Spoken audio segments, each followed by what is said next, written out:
Hi everyone, how are you today? So, we are continuing with our series on purpose, passion, and promise. And last week we talked a little bit about how do we get to our purpose. If I tend to look down, it's because I have to make notes. I tend to be a little long-winded. For those who know me, you know that's true. And sometimes I can kind of get off point or get off track. So I don't like to make the videos too long, and this kind of helps me to get back on point. Last week we talked about the beginning of our purpose, and some of those things were being true to yourself, determining who you are, and doing those self-evaluations. And I hope that some of you took the time to do that or will start to take the time to do that. It's really important that we evaluate who we are, where we are, and where we're trying to go. We also talked about being consistent, not straddling the fence. You're going to be one way or not.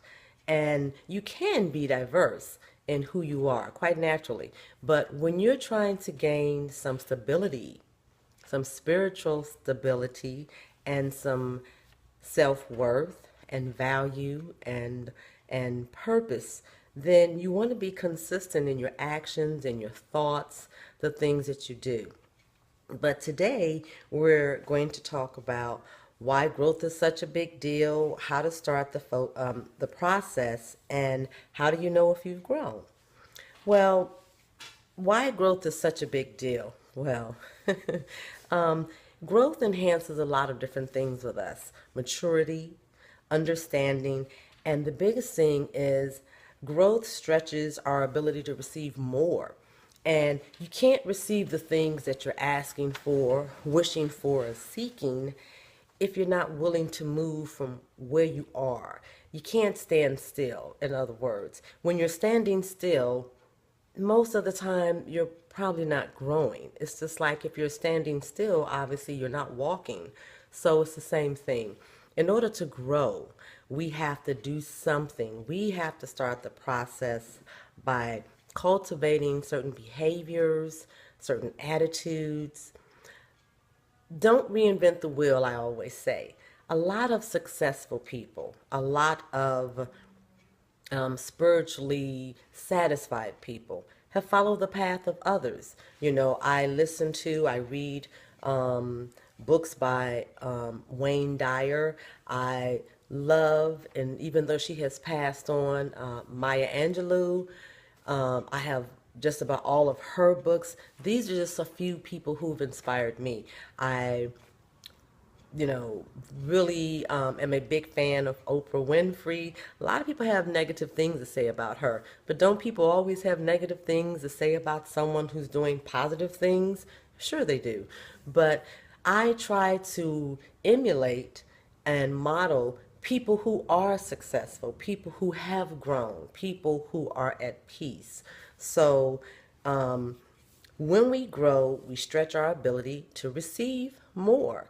When we walk from our house to the store, we've obviously received what we needed from the store. But you can't do that if you're just standing still at your house. So you have to be in motion. You have to be positively and actively putting yourself in a position to grow. Okay? Well, how do we start that process?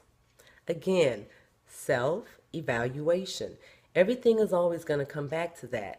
If you're successful and you're the next Bill Gates or Donald Trump, these men and women also, they don't get to where they are by not taking hard, cold looks at who they are. Oprah can't get up every day without a focus. She can't get up every day without having some type of plan in effect. You cannot wake up, put your feet down on the ground, and expect all these miraculous things to happen in your life. Something as simple as making a list of to do. I still make to do practice today.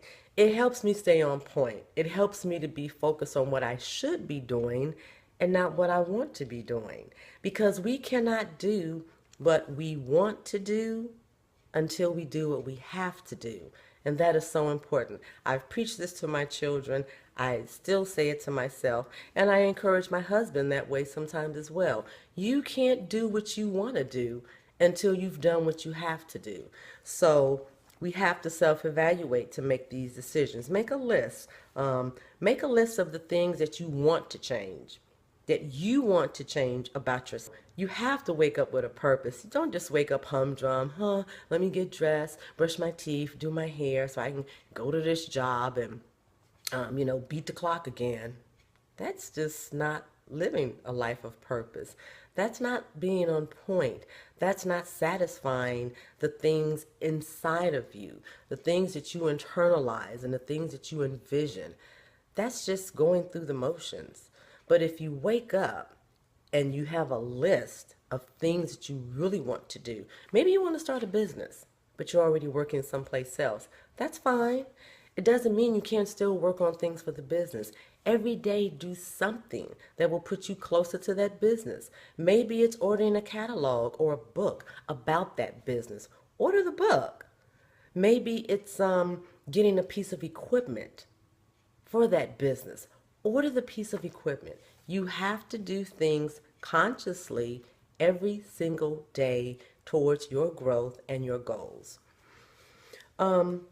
A good question or a big question that people often ask or don't know is, how do I know if I have grown? When you stop repeating the same things over and over, when you feel that you have peace, when we have grown, we no longer accept things that we previously would think were acceptable. When we get to a place of peace on the inside, people can't pull the wool over our eyes. We're not blindsided by circumstances that are not favorable to what we're doing.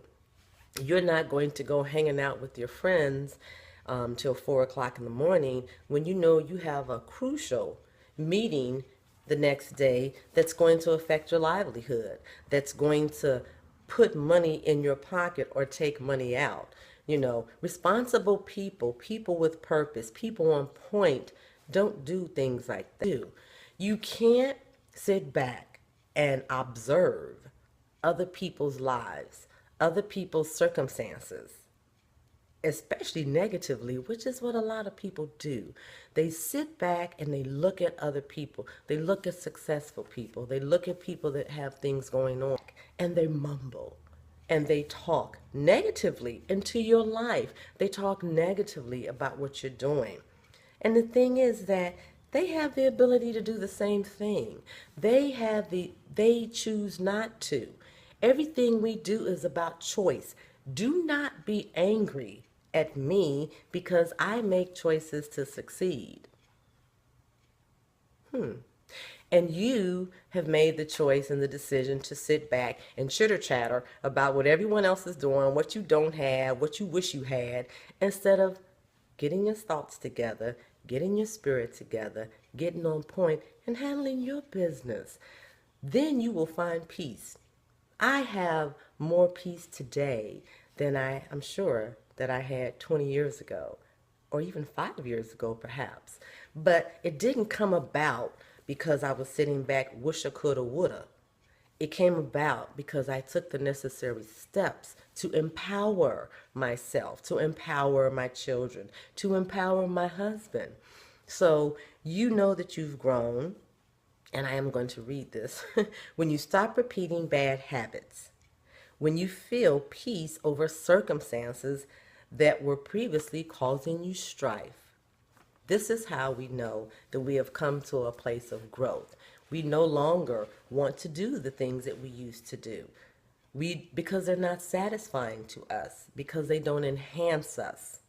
When we no longer feel the need to even make excuses for ourselves, because you realize that in order to move past where you are today, you have to do something positive. You have to be active. So I want you this week going forward, it's almost the weekend now, to start doing these papers every day at nighttime. Make a list of things to do.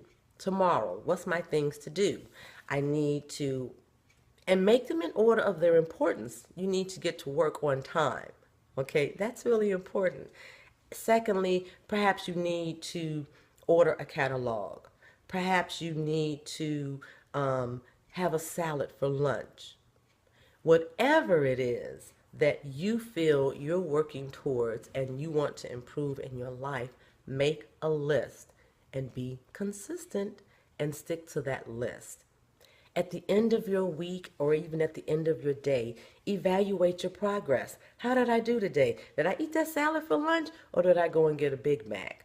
Be consistent. You're going to feel better, and that's how you see progress.